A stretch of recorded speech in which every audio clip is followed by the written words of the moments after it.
Okay, so Lou's been kind enough to bring over some costumes, and she's going to talk about the real costumes that were used in the show. So I'm going to let her have the floor while we talk about these costumes. Yeah, when Jerry told me he was going to get involved in a project, the Las Vegas Academy for the Performing Arts has been involved for 3 years. And so we go into the schools and talk to the kids about the production shows. And so I wanted Jerry to see some of the costumes as well, because if he's going to be painting them, it's nice to feel them and see them and see how the feathers lay. This is a costume from Karen Burns' collection. This is one of the hats. This is my dog Jack, by the way. See, Jack likes the feathers. In fact, you know, he likes the feathers, I think. Well, speaking of different costumes, you like those feathers too, but this is one of my favorites. This is from Hello Hollywood Hello. The show ran in Reno from 1978 to 1990. So this is part of Karen Burns' collections, and these are turkey feathers.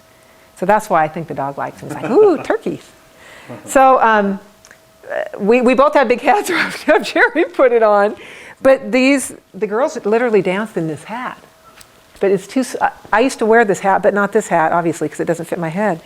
But I mean, the girls danced in these hats. Kind of early Big Bird. Did like head rolls, early bird. So this was the girls' hat, and actually this was the men's hat. So I'll let you. Yeah, this is. Try that on, Jerry. I'm thinking of wearing this while I'm painting. What do you think? Just so he could really get the feel of it. And actually, if you look inside that hat, it's covered with plastic, and the reason why is guys wore makeup too on stage, and so this protected it from the stage makeup. Oh, very cool. Yeah. This is the boa that went with it. Wow. And I'll even see. Let's see. Even guys you gonna put it on me? Yeah. Oh, yeah. This isn't quite my style, but. Looks good. Oh, Jack, I'm sorry. He's right there. Okay, so that's the boa. Then you have the hat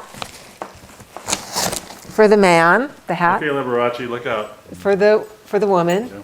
And then I'm probably not going to be able to talk Jerry into this, but we'll just. Oh, this is something different. Wow. But we're going to talk you into it. Here's the woman's G-string. Oh. See, so that was. Yeah. Why are you demonstrating it on me? Anyway, so this is the woman's G-string. Oh. But yeah, you had to be in good shape. Yeah. You had to be in good shape. And we were. I mean, we were trained dancers. We were professional dancers. When I was in the shows, Don Arden and Bluebell were the producer, choreographers of the shows. They traveled all over the world looking for balletically trained women between 5'8" and 6'2". Wow. So we used to lift weights. Literally, we used to lift weights during the day to be able to wear those costumes. Wow. Here were the shoes that we wore. These are Capezios.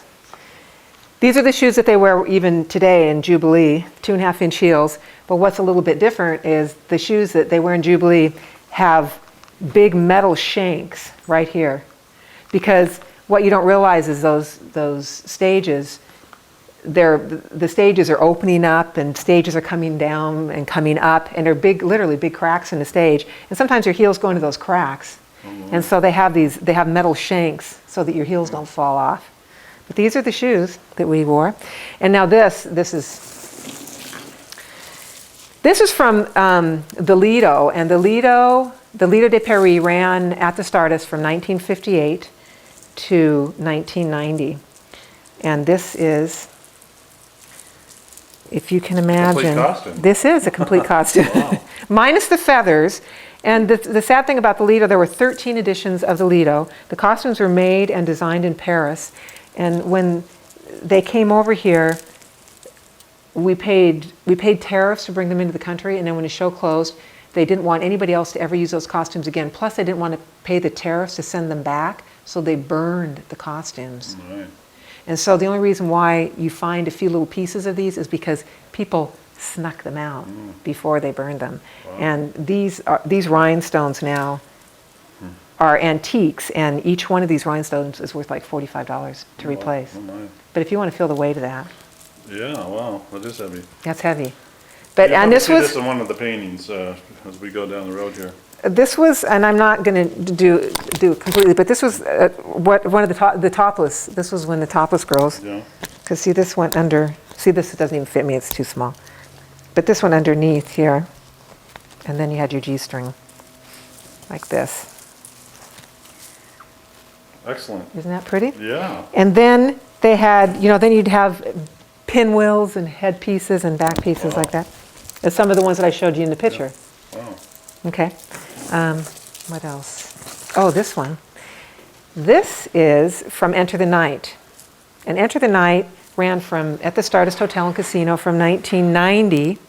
There you go, Oliver, that's okay. From 1990 to 91 to 98.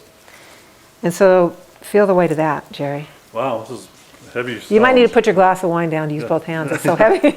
I know you're strong. But yeah, these hand beaded.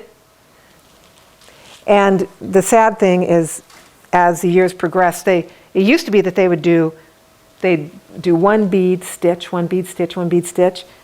This here, you can see they did like 10 or 15 beads on one strand. Wow. So if this one strand gets loose, look at all that you might lose. There was like a patch over here. Oh, wow. Right here's Yeah, right here. Yeah. And then all those beads fall on the floor when you're dancing on stage, and they're slippery. Oh, boy. But so this was from Enter the Night. What else do we have?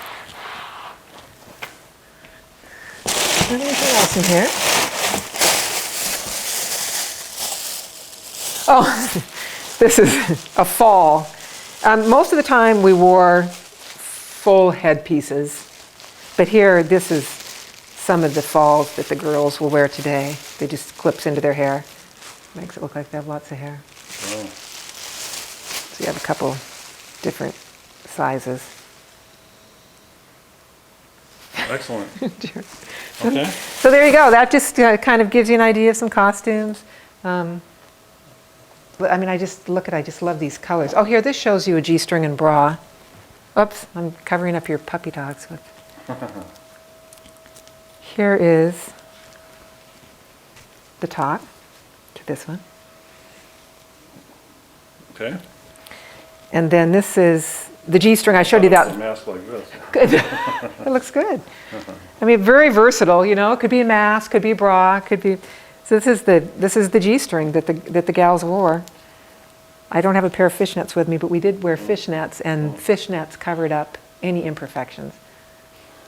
As you can see, we're going to have some exciting paintings here with some really exciting costumes, lots of color, beautiful women. These are going to be exciting paintings. I'm really excited about doing them. There you go. See, you got some great colors to work with. Yeah.